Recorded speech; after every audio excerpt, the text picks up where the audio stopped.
네, 자, 지역사회 간호 이론 두 번째, 오래매 자가간호 이론 하겠습니다. 자, 오래매 자가간호 이론에서의 핵심적인 개념들은 이렇게 자가간호라고 하는 것과 자가간호 역량, 자가간호 요구, 자가간호 결핍, 간호 역량, 간호 체계 요 6가지의 개념이 을 돌아가면서 질문을 하더라는 거예요. 그래서 특히 이 자가간호 요구라고 하는 거요. 일반적인 요구냐, 발달적인 요구냐, 건강이탈 요구냐, 자가간호 요구의 정의가 뭐냐, 이런 것들을 질문했고요. 또 자가간호 결핍을 자가간호 요구와 역량의 단어로서 표현하라, 이렇게도 출제가 되었던 것 같아요. 그러니까 자가간호 결핍이라고 하는 거는 요구가 역량보다 클 때, 그죠? 요구가 역량보다 클 때, 요구라고 하는 것이 이렇게 역량이라고 하는 것보다 커질 때, 자가간호 요구가 역량보다 클 때 우리가 뭐가 발생한다? 결핍이라고 하는 것이 발생한다. 그리고 이런 자가간호라고 하는 것이 자가간호 요구라고 하는 것이 일반 요구냐, 아니면 발달 요구냐, 아니면 건강 이탈 요구냐라고 하는 것을 구분하는 것이 중요합니다. 그래서 일반적 요구라고 한다면 기본적인 요구, 공기, 물, 배설 이런 거. 발달 요구라고 한다면 임신, 배우자하고의 결혼, 이혼 뭐 이런 것들, 사망. 그리고 건강 이탈이라고 하는 거는 의학적인 질병 상태를 말하는 거죠. 예. 그래서 요구로서 표현을 하게 돼요. 자가간호 요구에 따라 자가간호를 할 수 있다면 자가간호 역량이 되는 거고요. 요구에 따라 자가간호를 할 수 없다면 역량이 부족해지니까 결핍이라고 하는 게 나타나고, 결핍이 되었을 때 간호 결핍이 나타난 사람들에게 간호 역량이라고 하는 게 나타나게 되고, 간호 보상을 전체를 보상을 할 것인가, 아니면 부분 보상을 할 것인가, 아니면 지지적인 교육을 할 것인가, 이렇게 구분하는 거죠. 그래서 오래매 자가간호 이론은 딱 한 번 출제가 되었습니다. 요구를 물어봤고요, 자가간호 결핍을 물어봤어요. 하지만 앞으로도 자가간호라고 하는 걸 정의를 한다든가 간호보상 체계를 물어본다든가 하는 문제들은 충분히 출제가 가능합니다. 자, 오래매 자가간호 이론에서 몇 가지 개념이 중요하다고 그랬습니까? 6가지 개념이 있어요. 뭐죠? 자가간호, 자가간호 요구, 자가간호 역량, 이들하고의 관계를 결핍, 자가간호 결핍, 그리고 결핍이 생겼을 때는 간호 역량이 발생하게 되고, 간호 역량이 발생했을 때 간호 체계에 따라서 보상이 되는 것이죠. 그래서 간호 체계에 따라서 보상을 합니다. 전체 보상을 합니까? 부분 보상이 됩니까? 지지적인 교육을 하면 됩니까? 이렇게 구분하게 되는 6가지 개념을 기억하셔야 된다. 그래서 키워드 자가간호, 자가간호 요구, 자가간호 역량, 간호 결핍, 간호 역량, 그리고 간호 체계. 됐죠? 그래서 프린트물 보십니다. 22페이지. 자가간호 요구란 자신의 건강을 회복, 유지, 증진하기 위해서 각 개인이 나름대로 시도하고 실행하는 활동. 여기서 일반적 자가간호 요구란 기본적 욕구를 충족시키는 행동.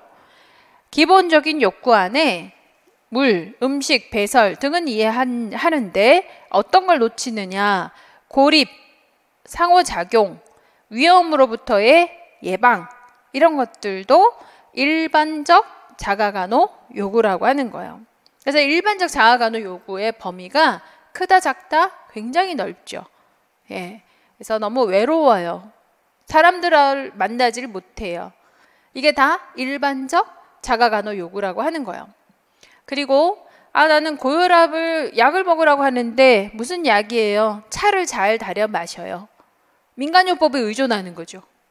네, 이렇게 지식이 부족한 것도 일반적 자가간호 요구예요. 왜? 위험으로부터의 예방이 안 되니까. 자가간호 요구죠. 기능 증진, 이것도 일반적 자가간호 요구예요. 예를 들어서 폴리카테터를 끼고 있는데 폴리카테터를 늘 이게 유지를 해야 되는데 그냥 폴리카테터를 계속 교환해야 되는데 삶아서 쓰고 있어요. 뭐 이런 거죠. 그래서 기능 증진이 필요하다. 그런 것들은 일반적 자가간호 요구다. 발달적 자가간호 요구라는 것은 역할에 관한 거죠. 내가 결혼했으니까, 내가 임신했으니까, 또는 자녀가 출가를 했으니까, 내가 은퇴를 했으니까, 이런 것들은 발달적 자가간호 요구. 자, 건강이탈 요구는 가장 잘 이해할 겁니다. 병리적인 상태를 말하는 거라 건강이탈 요구라고 하는 것이죠. 그래서 오렘은 이렇게 간호라고 하는 것을 자가간호를 하는 데 있어서 자가간호를 못하는 사람들의 요구를 구분하도록 얘기하고 있는 것이죠. 자, 자가간호 역량이라는 것은 자가간호 활동을 수행할 수 있는 능력, 즉 자가간호 활동을 수행할 수 있는 지식, 기술, 태도, 신념, 가치, 동기화를 자가간호 역량이라 그럽니다. 자가간호 그다음 개념, 자가간호 결핍. 자가간호 결핍이란 자가간호 요구가 자가간호 역량보다 클 때 나타나는 겁니다. 간호 역량이란 자가간호 결핍이 일어난 사람에게 요구의 종류와 이를 충족할 수 있는 역량의 정도에 따라 간호의 필요성을 결정하는 것이죠. 그리고 설계해서 제공하는 간호사들의 능력을 간호 역량이라고 합니다. 그래서 간호 체계가에 따라서 이 역량에 대한 보상을 해주게 되는데 전체 보상 체계는요. 자가간호 활동을 수행하지 못하는 상황에서 자가간호를 전적으로 도와주는 것을 말하고요. 부분적 보상이라는 건 일반적인 자가간호 요구는 충족할 수 있는데 건강이탈 요구 충족을 위해서 도움을 필요로 하는 사람들에게 하는 것이고, 교육적 지지라는 것은 자가간호 요구를 충족하는 자원은 있으나 의사결정이나 행위조절, 지식기술 획득에 간호사의 도움이 필요한 것을 말합니다. 자, 오렘에서 지역사회 간호에 사정을 할 때도 1단계 사정을 할 때 요구를 사정하고요. 2단계 사정을 할 때는 역량을 사정을 하게 되죠. 그래서 1단계 사정, 2단계 사정 내용을 꼭 기억하셔야 되고, 진단은 결핍을 중심으로 기술하고 있습니다. 그러면 사례에 적용해서 한번 살펴보도록 할게요. 최 씨 가족이고요. 최 씨는 53세, 큰아들이 28세, 김 씨는 57세, 자, 큰며느리 25세, 손자 4세 이렇게 모여서 살고 있는데 최 씨가 가게 사업에 부도가 났어요. 그래서 아파트 경비로 일하고 있습니다. 53세예요. 그런데 뇌졸중이 생겼어요. 그래서 거동이 불편합니다. 최 씨는 거동을 못해서 부인 김 씨가 일상생활을 봐주고 있어요. 욕창이 생겼어요. 재활 운동을 하지 않아요. 화를 냅니다. 김 씨는 대소변을 혼자서 받아내요. 빨래도 혼자서 하고 있습니다. 그리고 최 씨와 김 씨는 이 와중에도 짠 음식을 좋아해요. 고혈압이 있어요. 김 씨가 170에 90까지. 그러나 약은 먹고 있지 않고 이웃에서 권하는 차만 마시는 거. 민간요법 하고 있는 거예요. 자, 그리고 1층과 2층은 오르내리는 가파른 계단의 경사가 있어서 김 씨가 오르내리기가 몹시 힘들고 손자도 다니기가 어렵습니다. 여기서 퀘스천입니다. 이 요구를 구분하라. 요구는 세 가지가 있었어요. 뭐죠? 일반적 요구, 그리고 요구 세 가지. 이름부터 기억하셔야지. 일반 요구, 그리고 건강 이탈 요구, 그리고 발달 요구였죠. 이 중에서 1. 짜고 자극성 있는 음식을 섭취하고 불규칙한 식습관, 영양 섭취는 일반적 요구죠. 영양이니까 일반. 자, 편마비가 심해서 욕창이 있다. 누워있기 때문에 욕창이 있다. 이건 건강 이탈이죠. 병리적인 거. 3. 재활에 대한 지식이 없고 고혈압에 대한 올바른 관리 방법을 몰라서 민간요법에 의존하고 있어요. 이거 위험으로부터의 예방이죠. 예? 그러니까 일반 요구지. 예. 이걸 건강이탈 요구로 쓰는 사람들이 꽤 있어요. 건강이탈 아니죠. 민간요법 하고 있다. 이건 지식이 없는 거, 위험으로부터의 예방. 일반적 요구. 자, 가파른 계단이 있어가지고 낙상의 위험이 있어요. 역시 위험이죠. 위험이니까 요건 일반 요구. 대소변 처리를 하기 위해서 재활치료를 희망하고 있어요. 혼자서 대소변 처리가 어려워요. 그래서 재활치료하고 싶어요. 기능 증진을 요구하고 있죠. 이것서 일반입니다. 김씨가 혼자서 남편을 돌보느라 여가 활동을 못해요. 며느리 손자하고도 잘 올라오지 않고 이웃하고 왕래도 없어요. 그럴 시간도 없어. 고립되어 있죠. 상호작용이 잘 안 돼요. 자, 뭡니까? 일반적 요구예요. 김씨가 전적으로 담당하고 있어서 역할 과중이 생겼어요. 그래서 여가 활동이나 건강관리를 하기가 어렵습니다. 자, 김씨의 나이가 57세. 그러면 이 57세에는 여가 활동이나 건강관리를 해야 하는 시기죠. 그죠? 그런데 그 시기에 여가 활동이나 건강관리를 할 수가 없어요. 얘 뭐예요? 일반입니까? 아니죠. 발달적 요구죠. 그 시기에 해야 되는 거잖아요. 결혼을 했으니까 아기가 생기는 게 당연하고, 50대가 넘어가니까 은퇴를 하는 게 당연하고, 은퇴를 했으니까 출가시키는 게 당연하고, 뭐 이런 그런 시기마다의 내용들이 있잖아요. 50대 후반이니까 이제 여가 생활도 하고 건강관리도 하고 해야 되는데 그럴 여유가 없어요. 너무 역할 과중이라 발달적 요구죠. 자, 아들이 퇴근 후에 2층에 올라와서 최씨 재활을 돕고 있어요. 아들은 28세입니다. 아직 한참 사회생활을 굉장히 많이 해야 되는 시기예요. 그죠? 집안일을 할 시기는 아니지 않습니까? 근데 역시 역할 과중으로 아버지의 재활을 돕고 있어요. 얘도 발달 요구라고 봐야 되는 거죠. 그 시기에 안 해도 될 걸 하는 거예요. 그 시기에 해야 될 건 못하고 있는 거. 그런 것들이 발달 요구다. 이렇게 생각하시면 돼요. 생각보다 발달 요구가 어렵죠. 네. 그러면 오래매 자가간호의료는 발달 요구가 이 시기에, 그 사람의 그 시기에 해야 될 일을 못하거나 안 해도 될 일을 하는 거. 이게 발달 요구구나. 이렇게. 아니 10대에 가장이다. 10대에 공부해야 되는데 10대에 집안일을 돌보고 있어. 이건 뭐예요? 발달 요구지. 일반 요구예요? 발달 요구잖아요. 무슨 말인지 아시겠죠? 그래서 일반적인 요구는 고립이라고 하는 것과 이제 지식이 없는 거 이런 것들만 일반 요구에 잘 포함시킨다면 어려움이 없고 발달 요구를 일반 요구인가 건강 이탈인가 막 이렇게 고민하시는 분들이 계세요. 약에 의존하지, 약을 잘 안 먹어요. 이렇다고 해서 건강 이탈은 아니거든요. 건강 이탈이라는 것은 확연한 병리적인 상태를 건강 이탈이라고 얘기합니다. 그래서 건강 이탈 요구는 딱 봐도 건강 이탈이라는 걸 잘 판단하세요. 근데 애매한 것이 뭐냐? 약을 잘 안 먹네? 위험으로부터의 예방.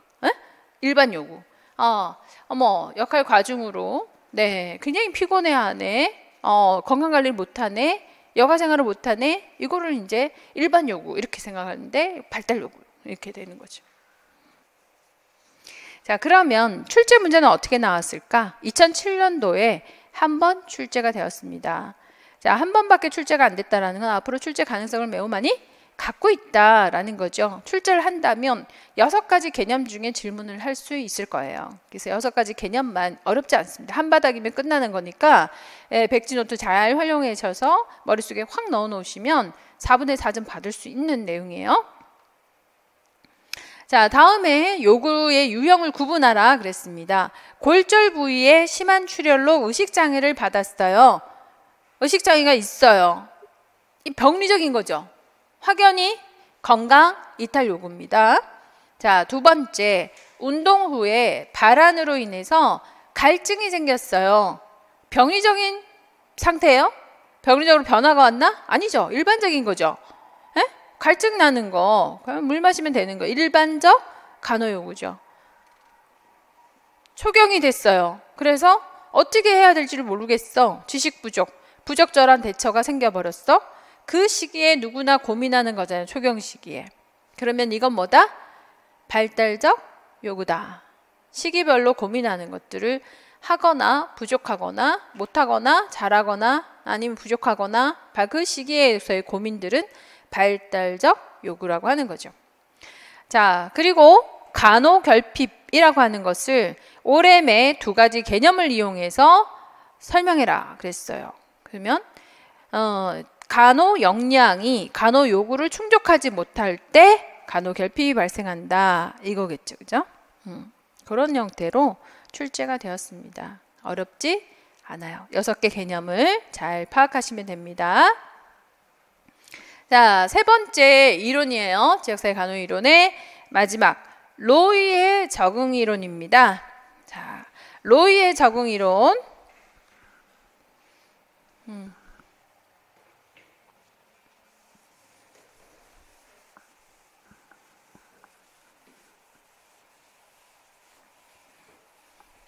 로이는요, 이 어댑테이션 이론을, 적응 이론을 이렇게 표현하고 있어요. 끊임없이 환경으로부터 이렇게 자극을 받고 있다. 이를 투입이라고 얘기하고 있어요. 투입이 되고 있고, 투입이 됐을 때 뭐가 투입돼? 자극이 투입되는 거죠. 그죠? 자극이 투입이 되면 여기서 조절합니다. 조절 과정을 거치게 돼요. 이 조절 과정에서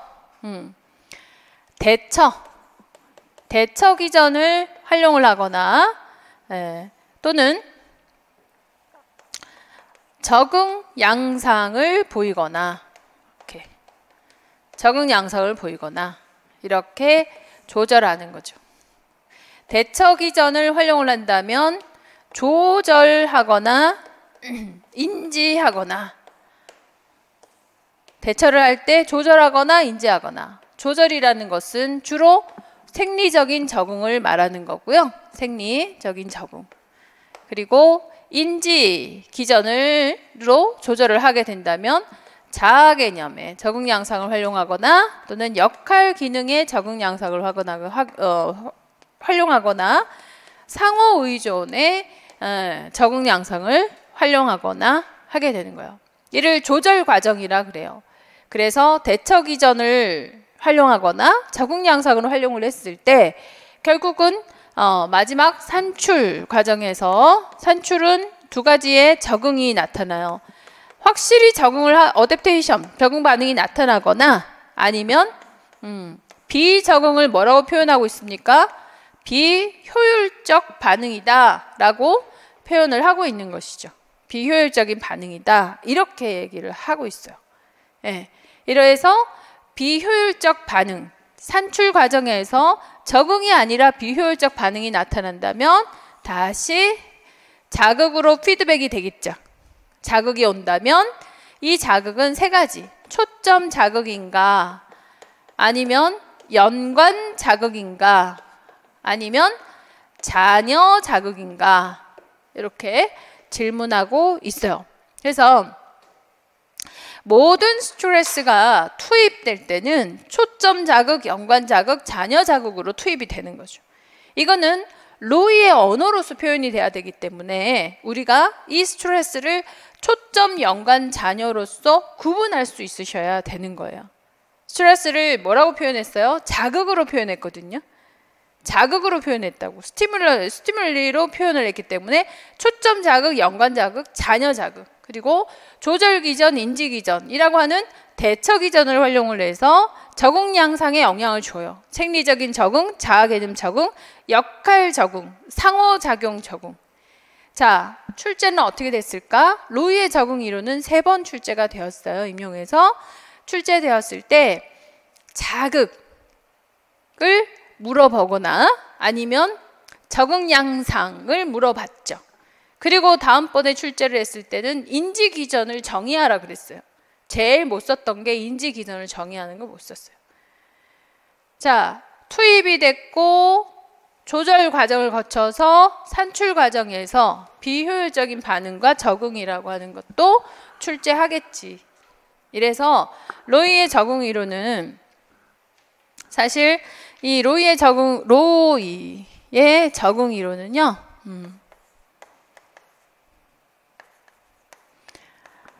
이 1970년대에 나와가지고 1970년대에 마구 간호계를 다 뒤흔들었던 이론입니다.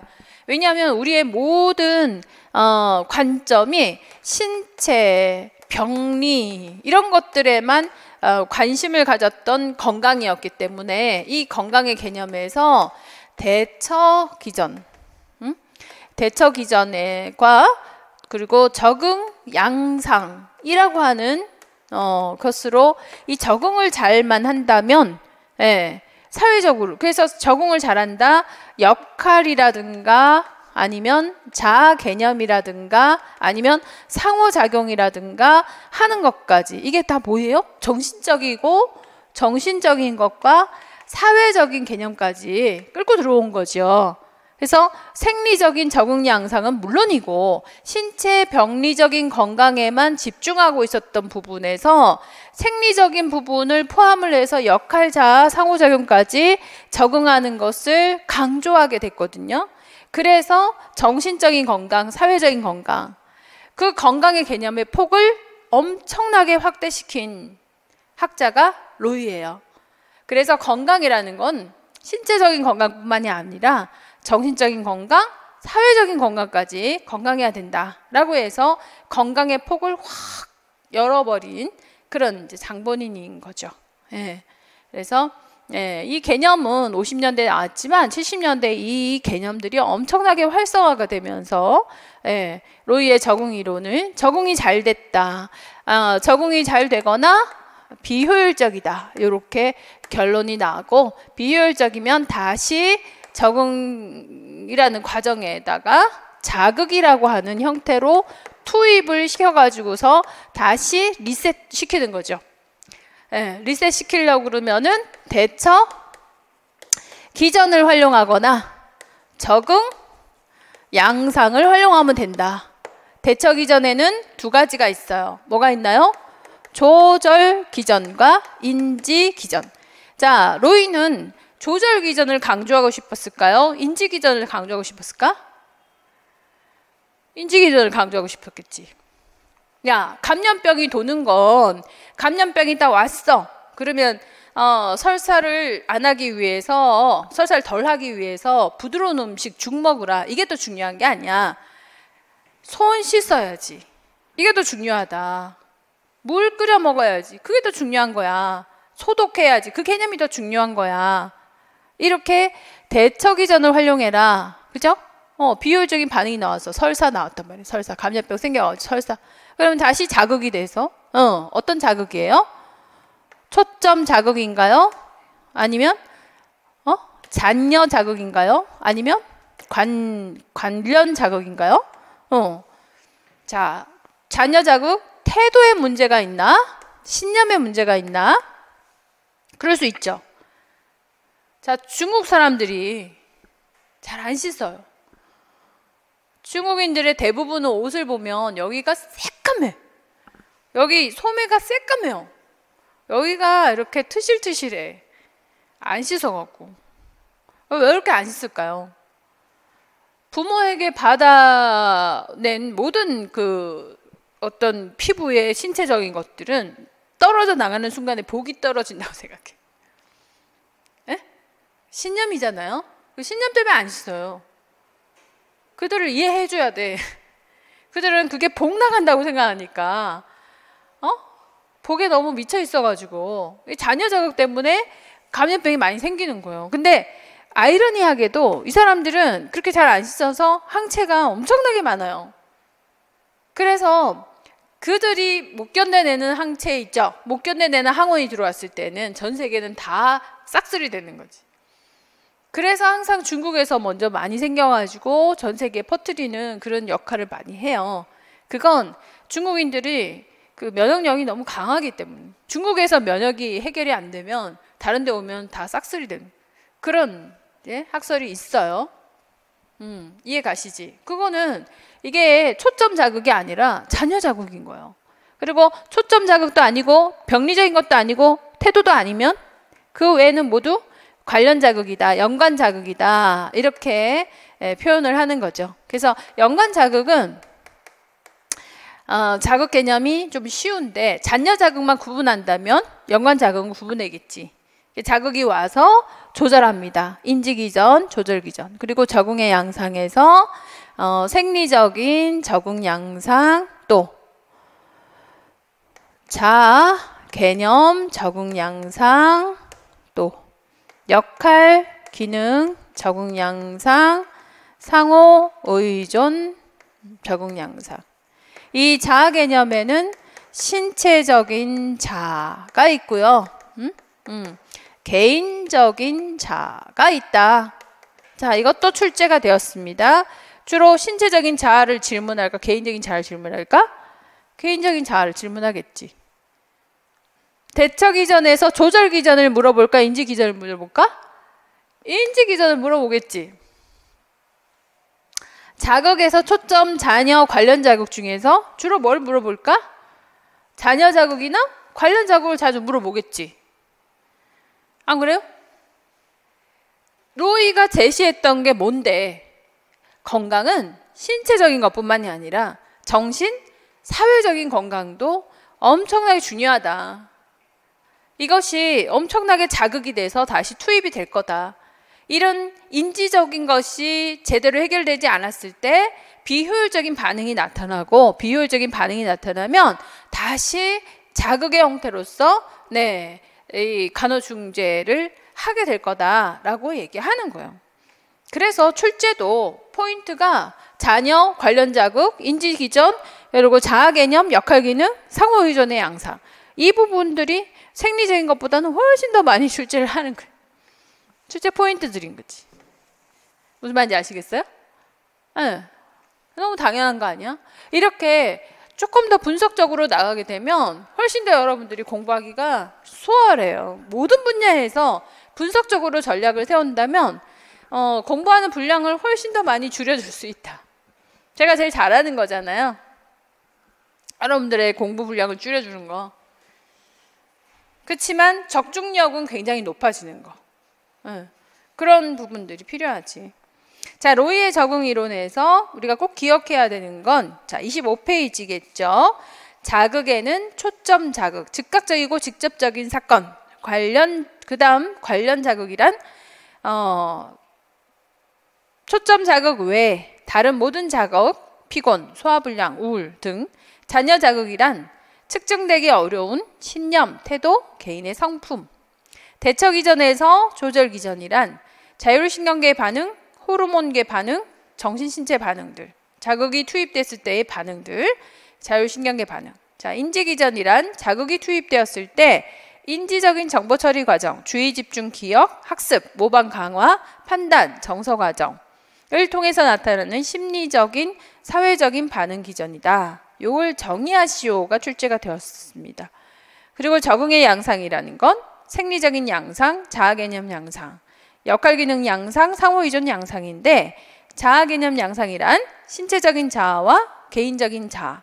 신체적인 자아란 신체적으로 자신을 지각하고 형성하는 능력, 감각과 신체상을 포함합니다. 개인적인 자아란 자신의 성격, 기대, 가치에 대한 평가, 윤리적인 자아, 자아 일관성, 자아 이상, 기대, 이런 것들을 개인적 자아라고 얘기하는 거죠. 역할 기능의 양상이란 부여된 사회 지위에 따른 의무 수행, 가족 구성원들이 맡은 역할, 의사결정, 의사소통 이런 것들이고요. 상호 의존 양상이란 의미 있는 타인과 지지체계하고의 관계, 사랑과 존경을 주고받는 것이에요. 그래서 로이는 적응 이론을 적용해서 간호 과정을 적용을 해보면 사정할 때 1단계에서 제일 먼저 사정해야 되는 건 적응 양상이라고 얘기하고 있고요. 적응 양상을 사정한 후에 2단계는 자극을 사정합니다. 그래서 사정의 내용을 가장 출제를 많이 하는 거죠. 어떤 양상인가요? 어떤 자극인가요? 이걸 제일 많이 질문을 하게 됩니다. 그럼 사례를 보고 이 적응의 양상과 또는 자극을 판단해 보도록 하실게요. 로이의 적응 이론의 사례는 옥시 33세입니다. 여성이고요. 3년 전에 뺑소니 택시에 의해서 교통사고를 당했고 전신마비가 되었어요. 남편 38세 강씨, 딸 10세, 아들 6세 이렇게 네 식구가 거주를 합니다. 그래서 아들은 너무 어려서 자원봉사자에게 위탁을 했고요. 사고 이전에는 의류공장을 했어요. 지금은 강씨만 의류공장에서 벌어와요. 40만 원을 벌어오고 후원을 60만 원을 받아요. 옥씨는 전신마비라 폴리카테터를 꽂고 있고 손가락만 움직일 수 있어요. 개인위생은 전적으로 남편과 딸에게, 10살 된 딸에게 의존하고 있는 거죠. 강씨는요, 점심만 아내를 준비해주고 새벽 2시까지 공장에서 일을 합니다. 그래서 이제 딸은 방과 후 장애인 어머니를 돌봐요. 10살짜리가. 그리고 옥씨는 불구로 어머니 역할을 못하고 남편의 성생활도 돕지를 못해서 항상 미안하죠. 자, 이런 상황에서 적응 양상을 구분하세요. 적응 양상은 뭐 있었나요? 적응 양상에 그 용어부터 기억을 못하면 완전 꽝이겠죠. 네. 그래서 이 지역사회 간호 이론은 그 학자들이 제시하고 있는 용어부터 기억을 하셔야 됩니다. 그걸 암기하지 못하면 아무런 의미가 없죠. 이해할 의미가 없습니다. 자, 생리적인 양상, 그리고 역할기능 양상, 자아개념 양상, 상호의존 양상 이렇게 네 가지가 있었어요. 그 중에 1. 복지관에서 2주에 한 번 밑반찬을 제공하고 남편이 점심 저녁 식사를 준비해줘요. 생리적인 거죠. 2. 이웃이나 교회 모임을 통해서 정보를 주고받아요. 이건 상호의존 양상이겠죠. 3. 딸과 대화를 못해요. 옥씨하고 딸은 대화를 많이 못하지만 애정관계가 밀접합니다. 딸이 늘 엄마를 돌봐주고 있어요. 그런데 아들은 어때요? 위탁해가지고서 맡겨놓고 있잖아요. 그래서 자원봉사자를 친부모로 알고 있어요. 그래서 아들이 옥씨를 못 만나면 싫어해요. 방문을 꺼리죠. 그래서 엄마는 힘들어요. 자, 자아개념 양상이겠죠. 엄마라고 하는 어떤 이미지가 없잖아. 엄마가 아닌 것 같아서 괴로워요. 엄마 역할을 제대로 못하고 있는 거잖아요. 그게 역할 양상일까? 역할 기능 양상인가? 아니면 자아 개념 양상일까? 이 역할 기능 양상이라는 것은 뭐가 해당이 되냐면요. 역할 기능 양상하고 자아 개념 양상하고가 엄청 혼돈이 될 수 있어요. 역할 기능 양상은 가족들의 의사결정, 의사소통 이런 것들이 역할 기능 양상이에요. 지금 이 엄마가 느끼는 것은 의사소통이나 의사결정을 하는 데 있어서의 어려움을 얘기하는 게 아니고 본인의 어떤 자아에 대한 기대 이런 것들의 혼란을 말하는 거잖아요. 그래서 개인적인 자아에 대한 자아 개념 양상입니다. 가족의 결속력 이런 것들이 없는 거죠. 그래서 개인적 자아에 해당이 되는 자아 개념 양상이다. 이렇게 봐야 되는 거예요. 그러면 어떤 것이 역할 기능 양상이냐? 4 보세요. 강 씨는 늦은 출퇴근 시간으로 딸과 거의 접촉을 못하나 아내하고는 대화를 자주 한다라고 했거든요. 아내하고 대화하는 의사소통은 문제가 없어 보입니다. 그죠? 이건 역할 기능 양상이에요. 의사소통이 잘 돼. 5. 집안 정돈이 안 되고 쓰레기. 이건 생리적. 6. 경제 어려움으로 전문 치료를 못 받고 폴리카테터를 삶아서 재사용하고 있어요. 역시 생리.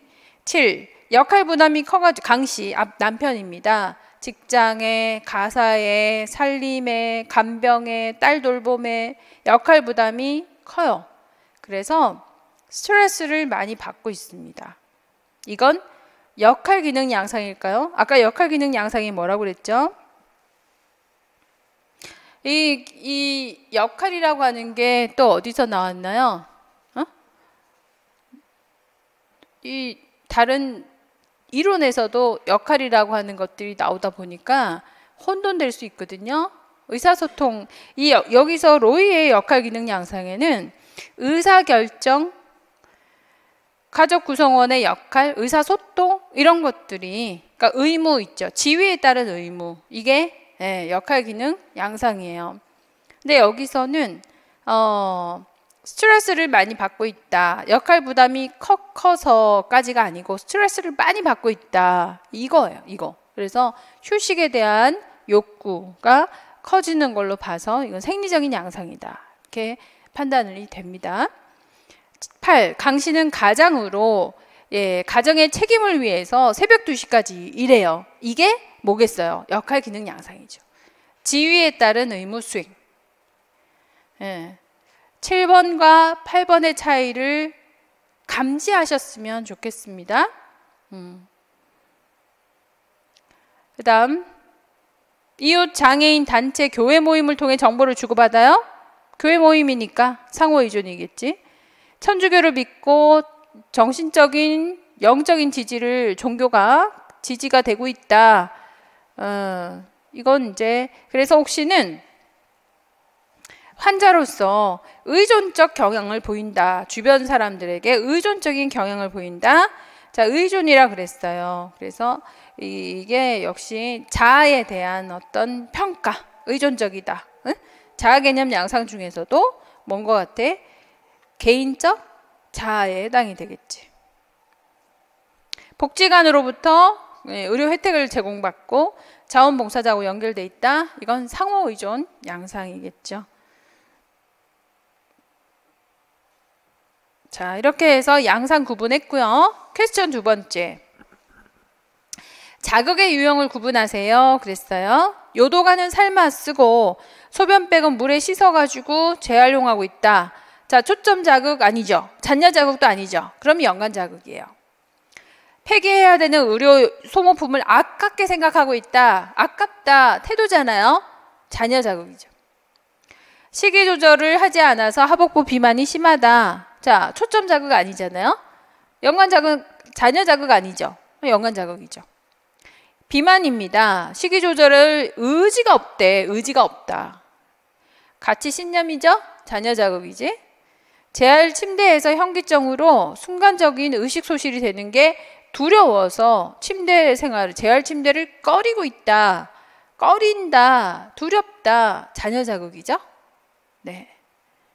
무슨 말인지 아시겠어요? 그래서 초점 자극이 아니라면 잔여 자극을 파악하면 돼요. 이게 둘 다 아니면 연관 자극이죠. 이렇게 해서 2008년 출제 문제 보세요. A형 간염에 이완되었어요. 그러면 자극은 초점이에요? 초점이지. 초점 끝났네. 손 씻기 습관이래. 습관이니까 초점 아니고 습관이니까 잔여죠. 잔여 자극이네. 자, 급식실의 급수 환경이에요. 초점 자극이에요? 아니죠. 그리고 잔여 자극이에요? 태도 아니죠. 그러면 연관 자극이겠네. 이렇게 이제 판단하는 거죠. 그래서 항상 로이의 적응 이론의 자극은 초점이냐 잔여냐를 구분하고 아니면 연관 자극으로 판단하시면 돼요. 자, 적응 모드. 감염 학생이 피로와 오심을 호소를 했어요. 피로하고 오심이다. 생리적인 양상이겠네. 친구들로부터 따돌림을 당해서 외롭다라고 했어요. 외로움을 경험함. 따돌림을 당해서 친구하고의 관계를 얘기하고 있는 거잖아요. 그래서 상호 의존 양상. 자, 황달로 인해 가지고 신체 상을 손상당했대. 신체 상이니까 자아 개념 양상 중에 신체적 자아겠네요. 그죠? 자, 19년 출제 문제 또 출제가 되었습니다. 로이의 이론에서 연관 자극, 잔여 자극을 제시하더라고요. 저는 잔여 자극이 잘 이해 안 돼요. 잔여 자극은 신념, 태도, 성격입니다. 그래서 이런 자극들이 조절 기전과 니은에 영향을 미치는 거군요. 라고 했어요. 자, 연관 자극의 개념을 써라. 이거 문제하고요. 니은에 해당하는 용어, 조절 기전과 어떤 기전이 있나요? 이거예요. 조절 기전과 인지 기전이겠죠. 그 인지 기전에 대한 개념을 설명해라 라고 정의를 물어봤고요. 그 다음 디귿, 자아 개념. 자아 개념의 하위 구성 요인 두 가지를 제시하시오 라고 했으니까 신체적인 자아와 개인적인 자아를 얘기하고 있어요. 그래서 전부 다 그 로이의 적응 이론이 출제되었을 때 19년도 출제 문제에서는 정의들을 물어봤네요. 정의부터 기억하는 걸로 정리하셔야 될 것 같습니다. 자, 연관 자극이란 초점 자극 외 행동 유발에 관련된 모든 자극, 예를 들어 피곤하다, 일이 늦어질 것에 대해서 근심거리가 많다, 이런 것들. 자, 그 다음 인지 기전의 정의는 자극이 투입될 때 인지적인 정보 처리 과정, 학습, 판단, 정서 이런 복잡한 과정을 통해 반응하는 하부 체계의 대처 기전이다, 이렇게 얘기하는 것이죠. 자, 그리고 하위 구성 요소, 자아 개념의 하위 구성 요소, 신체적인 자아란 신체적으로 자신을 지각하고 형성하는 능력, 자신의 신체에 대한 주관적인 생각, 즉 감각과 신체상을 포함한다. 개인적인 자아란 자신에 대한 성격, 기대, 가치에 대한 평가를 말한다. 그러니까 자기에 대한 평가 있잖아요. 난 쓸모없다, 이런 거 있잖아요. 나는 굉장히 쓸모가 있다, 나는 쓸모가 없다, 이런 것들은 개인적인 자아에 해당이 되는 거예요. 난 복지관에서 난 복지관이 오니까 너무 좋아. 난 복지관이 있으면 내가 너무 의지하고 싶어. 이건 뭐예요? 상호 의존 양상이죠. 친구들하고 노니까 너무 좋아. 친구들하고 잘 지내고 싶어. 이건 뭐예요? 상호 의존 양상이에요. 친구들이 없으니까 너무 외로워, 쓸쓸해. 상호 의존 양상이에요. 이해 가시나요? 그래서 로이의 적응 이론에서도 어떤 게 혼돈이 많이 돼요? 자아 개념 양상하고 상호 의존 양상이 혼돈이 돼요. 자아 개념 양상은 신체 자아는 분명히 잘 아시거든요. 개인적인 자아는 자신에 대한 어떤 기대, 나는 이런 사람이 될 거야. 난 쓸모가 있을 거야. 나는 할 수 있어. 나는 이런 엄마가 될 거야. 이런 엄마일걸? 예. 어머, 나는 엄마로서 쓸모가 없네. 애들을 키우지도 못하고, 남편한테도, 아내가 제대로 되지도 못하고, 난 뭐 하고 있지? 이건 뭐예요? 자아 개념 양상이라는 거예요. 네? 이해 가시죠? 근데 복지관에서 안 오니까, 아이고, 이거 뭐 복지관에서 안 오면 나 어떡하지? 이거 도시락도 가지고 와야 되고, 복지관에서 안 오면, 내가 우리 딸도 어려울 텐데 복지관에서 빨리 안 오고 걱정이 되네. 이런 것들은 다 상호 의존 양상이죠. 의지하고 있으니까. 이해 가시나요? 그래서 상호 의존 양상하고 자아 개념 양상하고만 혼돈하지 않으면 적응 이론에서는 석세스한 거예요. 자, 조절 과정 중에 적응 양상이 어렵다. 적응 양상이 어려운 건 역할 기능 양상과 자아 개념 양상을 혼돈하든가, 아니면 자아 개념 양상과 상호 의존 양상을 혼돈하든가, 이렇게 돼요. 역할 기능 양상은 어떤 걸 말한다 그랬습니까? 역할이에요. 그야말로 자기가 맡은 역할이거나 아니면 의사결정, 의사소통 이런 부분들이 역할 기능 양상에 해당이 된다 그랬어요.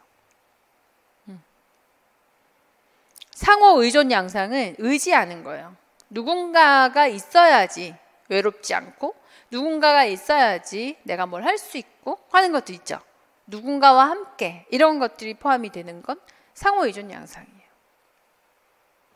쓸모있다 없다로 평가하는 건 자아 개념 양상이에요.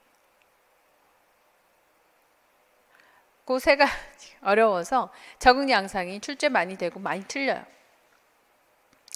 자, 로이의 적응 이론은요, 세 가지 이론 중에서 제법 출제가 많이 되는 거고요. 출제가 될 때마다 점수가 잘 안 나오는 건 혼돈하기 때문에 개념이 정확해야 됩니다. 그래서 용어부터 정확히 기억하시고, 자극과 적응 양상이 제일 많이 출제가 된다 생각하시고요.